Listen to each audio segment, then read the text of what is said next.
It's a great day, sports world.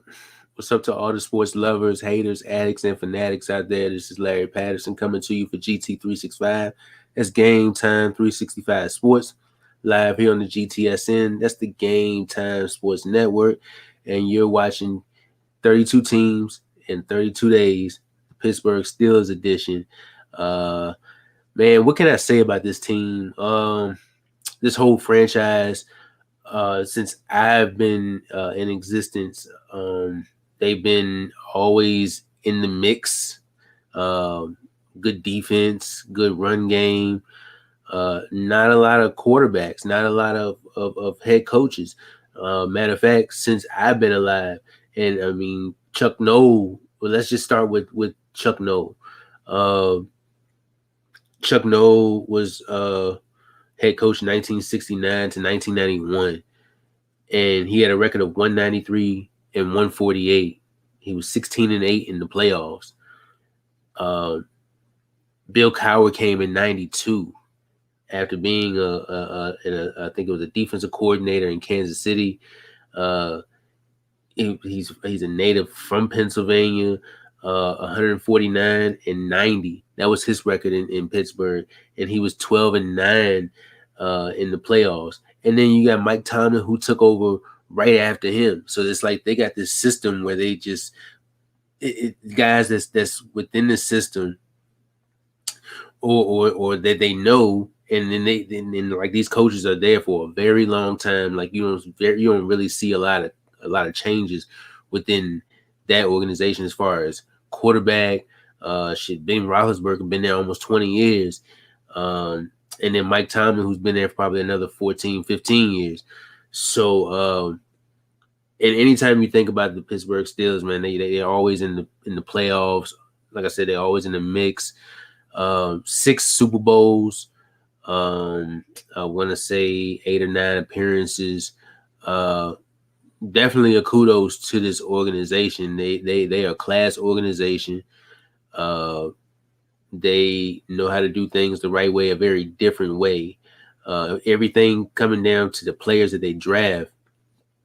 So definitely my hats off to the Steelers. With that being said, this 2020 Steelers started off 11-0 with losses. I think it was to the Washington football team. That was their first loss, and then they had the back-to-back loss. I think it was to the Bengals on a Monday night. They went 1-4 in their last 5 games, including a Week 17 matchup against the Cleveland Browns that put Cleveland in the playoffs. That also put Cleveland in a matchup with Pittsburgh to face them again in the wild card round, and Cleveland beat them again. That was a shocker. And because of that, a lot of departures and a lot of additions came with the team. Start with the key departures. Marquise Pouncey, the center, and Vance McDonald, tight end, are retired. 2 big parts of their offense. Matt Filer, Bud Dupree, Bud Dupree had 11.5 sacks in 2019, 2020. He had 8, and he was well on his way to double digits. Bud Dupree's a great pass rusher, but I like to say that a lot of those came from T.J. Watt being doubled and that type of thing. So, but granted the fact that he did get his sacks. And Pittsburgh, I think they franchise tagged him the year before, and decided to let him test the market. He's with Tennessee on a big deal, well deserved. Mike Hilton, another corner, went to, I want to say, Cincinnati. Sean Davis, a free safety. James Conner, he's gone. Alejandro Villanueva's gone. Steven Nelson's gone. Ola Adenigi. I just read his name and it was pronounced the right way. a Niggy, I think, but he's not there anymore. Um, on this offense in the past, they were ranked 15th. On the run, they were ranked 32nd, and you can tell because James Conner did not really have. James Conner ran the ball well, but it just wasn't. It just what we are prone to see in a Steelers offense. We're prone to run heavy, and when they drafted James, it was a nice little story about the cancer survivor, and it was still a great story. But he just did not. He didn't look like that Steelers running back. He had 721 yards last year off 6 touchdowns. He averaged 4.3 yards per carry. And sometimes he was often hurt. And behind him, you had Benny Snell. He had 368 and 4 touchdowns.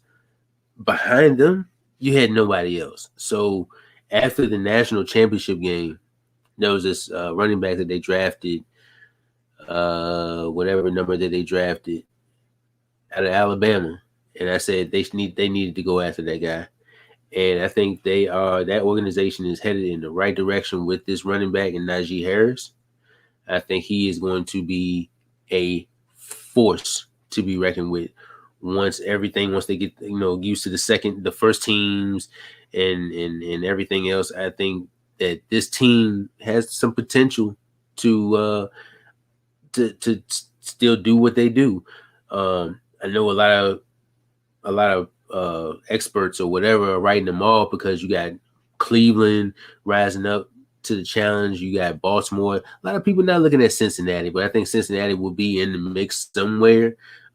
Maybe not this year. Very competitive, but not in the mix as far as like in a race to AFC North title. But as far as being very competitive, I think that they'll be. I think this is going to be one of the more competitive divisions in this league this year, if not one of the best competitive. It's either that or the NFC West, and some other maybe NFC East. But this one in particular, I'm looking at in the AFC North. I think every team besides the Bengals has a chance. And even if the Bengals, they have a chance to be really great. Key additions for this team, Miles Killebrew, linebacker / safety that they got out of Detroit. Joe Haig, offensive tackle out of the world champion Tampa Bay Buccaneers, so he brings experience over. Not that they don't need a guy with experience, because this organization has enough experience enough. BJ Finney, a center. I forgot where he came from. Rashad Coward. I know he came from Chicago. So it's not sexy signings. It's not, and the Pittsburgh's never been an organization that goes after the big free agents. They always go after that low tier, maybe tier 2 or lower than that, and they make the best of what they have, and they actually do. Kalen Ballage, who's going into his 4th year, maybe he can be a nice complementary piece to Najee Harris. I know their running back room is pretty crowded. Arthur Mollett, I believe he came over from the Jets. It's cornerback. You put him in a different system, especially how those corners do over there. They coach great defense over there year after year after year. So something tells me that he could step his game up by going over there and working with Fitzpatrick and Edmonds and all those other guys. Abdullah Anderson, a defensive end. Dwayne Haskins, they got Juju Smith-Schuster came back on a 1 year. They signed a bunch of guys back to a 1 year too. So not only does signing guys from different teams make a team, it's also those guys that you sign to those 1 years and those 2 years to not long term, but make a team what it is. Tyson Alualu, who he signed with Jacksonville, And he's got this thing where he floats between Jacksonville and Pittsburgh. I believe he played in Pittsburgh way before, and then I think he was drafted by Jacksonville, and then he went to Pittsburgh, and then he went back to Jacksonville, and then he signed with Jacksonville, and then he went back to Pittsburgh or something like that. Either way, he's got a long history with Pittsburgh and Jacksonville. Ray McLeod, Robert Spillane, who flashed a little bit, Vince Williams, Zach Banner, Cam Sutton, Chris Wormley, J.C. Hasenauer, Jordan Berry, Josh Dobbs, and Mason Rudolph. Sign them back for depth because I really don't see any of those guys starting unless Big Ben gets hurt again, and let's hope he doesn't, because I kind of want to see this team at their strength. With the defense, this team was pretty good in the past. They were ranked 3rd in the run. They were ranked 11th, right outside the top 10. When they were still up there in the fold, it's not like they were ranked 20th. So, and they were still in that fold. Still a very effective defense, very turnover-worthy defense. On third downs for the offense, they were ranked 14th. So it's not bad, defensively, ranked 5th. Fourth downs, offense ranked 23rd, and on defense, they were ranked 1st. So they got you up out of there. You won't get no fourth down gains on them. And in the red zone, Pittsburgh's offense in the red zone kind of been like always not so good, especially in the recent years. They were ranked 11th last year. And in the defense, they were ranked 6th. So, red zone work was pretty good. And we'll see if that gets any better. Hopefully, all of them will stay healthy. So, let's go down to this roster right here. At the quarterback position, you got Josh Dobbs. You got Dwayne Haskins. You got Ben Roethlisberger going into his 18th year.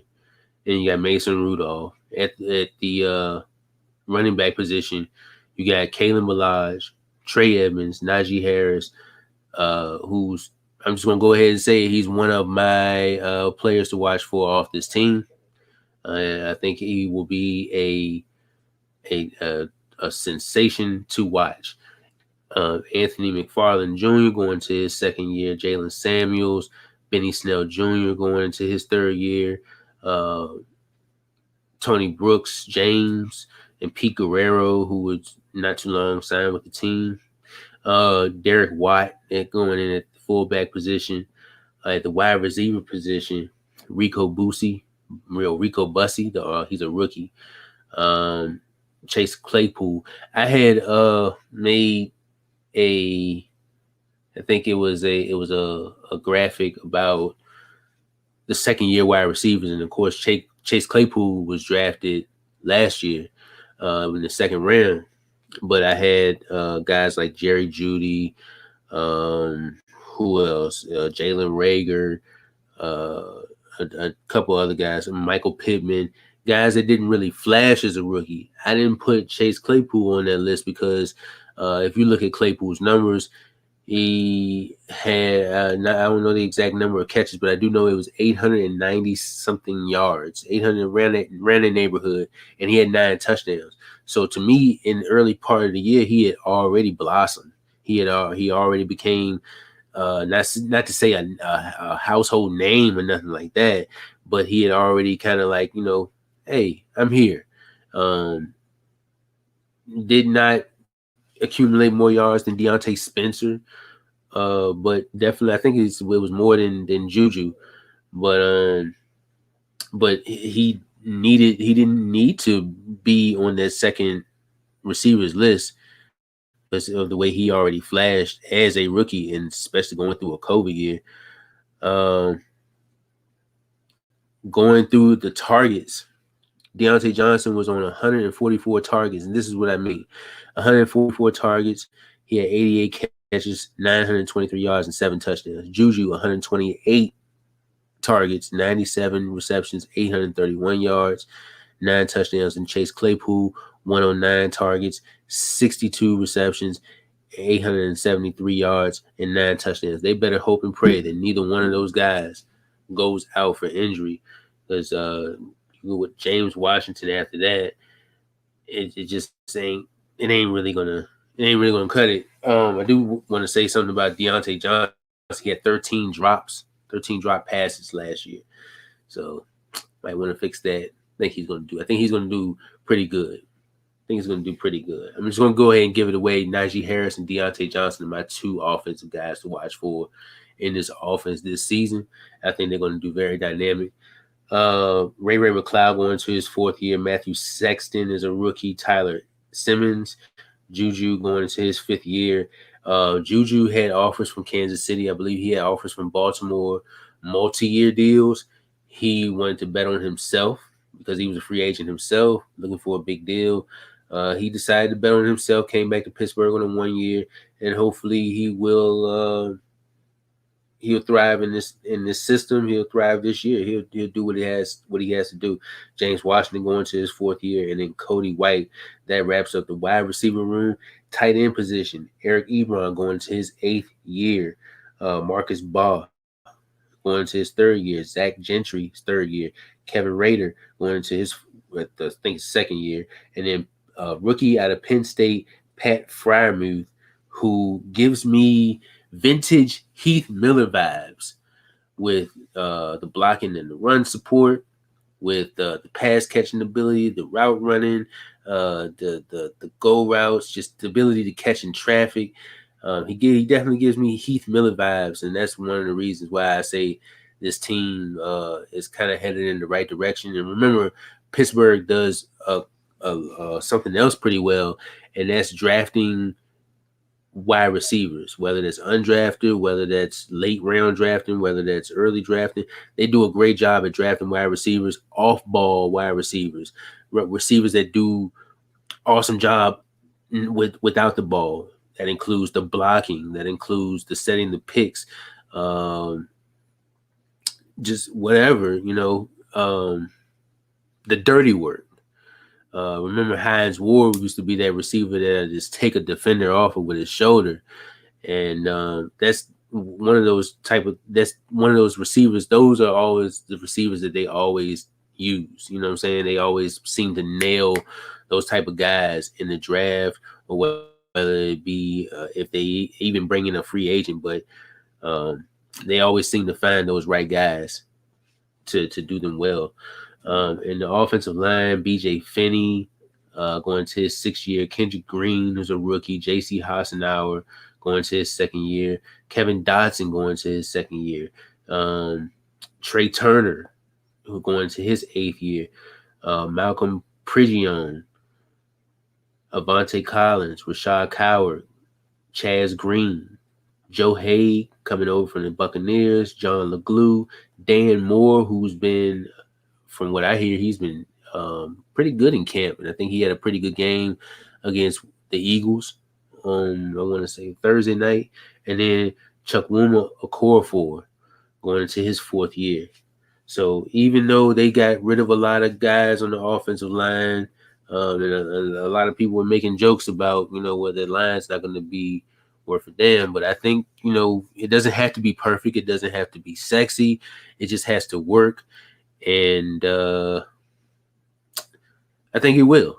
Going over to the defensive side of the ball, Tyson Alualu going to his 12th year. I didn't even realize he was in the league that long, bro. But then Isaiah Buggs going to his 3rd year. TJ Carter, Isaiah Loudermilk, who's a rookie. Cassius Marsh, Henry Mondo, and Stephon Tuitt, who was, I think, 3rd on the team, I think he was 3rd on the team. No, he was 2nd on the team in sacks. TJ Watt had like 15. I think Stephon Tuitt had 11. So he's still a very effective defensive end, pass rusher. DeMarcus Christmas going to his 2nd year. Carlos Davis, Cameron Hayward going to his 11th year. One of the top interior defensive linemen of this league. And then Chris Wormley going to his 5th year.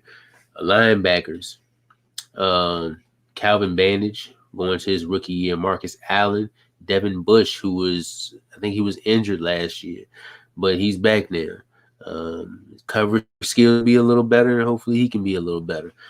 Ulysses Gilbert III, Alex Highsmith, who was drafted out of Charlotte last year. I kind of put a little early buzz on him, but he had Bud Dupree in front of him. And when Bud Dupree went out, he managed to get him some more snaps. I think it was like over 400 snaps that he got. I want to say maybe 20 some odd pressures. But either way, with Bud Dupree being out now, I think that this is the perfect opportunity for him. He had a sack in one of the preseason games. But I think with Bud Dupree being gone now, that makes room for him to come in and not be the next sack master, but be the next effective pass rusher somewhat. I see good things out of Alex Highsmith. Buddy Johnson, who's a rookie, Jameer Jones, Miles Killebrew going to his 6th year. He's been in Detroit his whole career, so he doesn't really know a thing about winning football, other than being in the playoffs maybe once. But other than that, yeah, he's stepping into the right organization. Christian Kuntz, Quincy Roche, who's a rookie. Robert Spillane going to his 3rd year. Jamar Watson, who's a rookie. And then you got the remarkable TJ Watt, who is just unstoppable.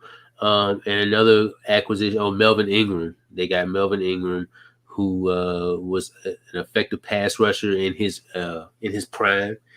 He's going in year 10, so he's had a couple of injuries. Not the same Melvin Ingram that he was when he was in the Chargers organization, but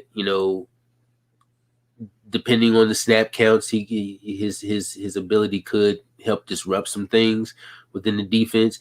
Oh, and then they got Joe Schobert, who's he had 144 tackles last year. He was basically the quarterback of the Jaguars defense. He was with Cleveland and he was a free agent.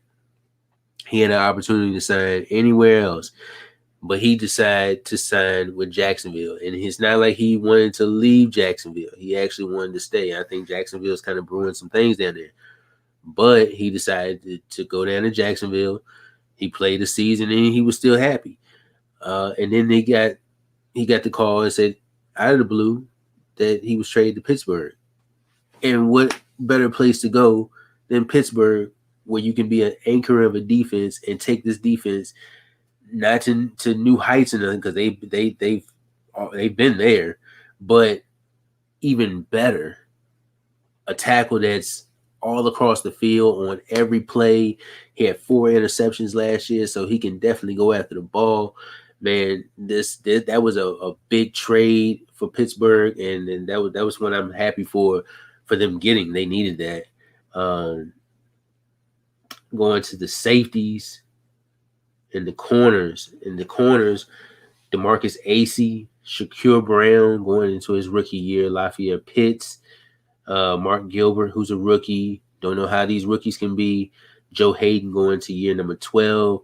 Justin Lane, James Pierre, and Cam Sutton, who was pretty effective, going to year 5.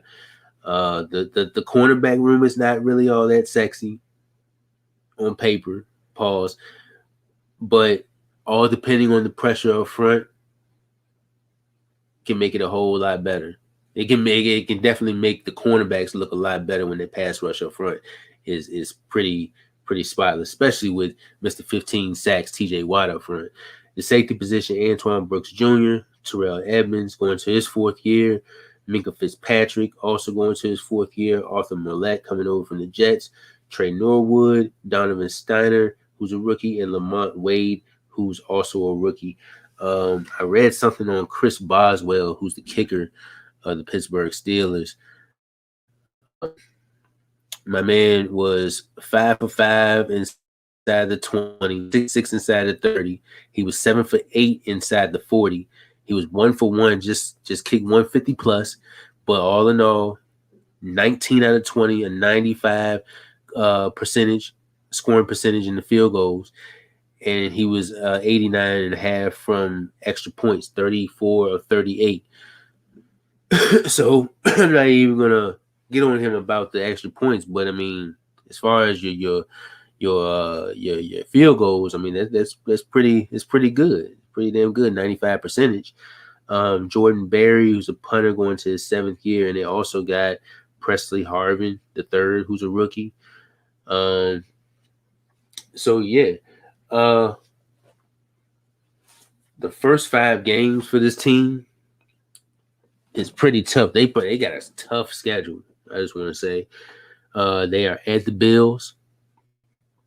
They play the Raiders at home. They got the Bengals at home, at the Packers, and then they face Denver at home. I repeat that: at the Bills, they play the Raiders at home, Bengals at home, which is a division matchup, at the Packers, and then back at home against Denver. That's a pretty tough little schedule right there. So I see them, depending, maybe 3-2, maybe 4-1. It all depends. We don't really know anything right now. Let's go over these rookies again. I didn't said it already, but we'll go over it again. They got Najee Harris, the running back out of Alabama, one of the big steals in this draft. Pat Freiermuth, another big steal out of this draft. These two are going to make this Pittsburgh team the future, and what they normally used to being, which is heavy run game, play action, and then you got that tight end, and then you got the defense. So the defense not going anywhere, but that running back and that tight end combination, oh man. Kendrick Green, who's a guard out of Illinois, drafted him in the round 3. Round 4, you had 2 picks. Dan Moore, who's been doing pretty good, offensive tackle out of Texas A&M, and Buddy Johnson, inside linebacker, also out of Texas A&M.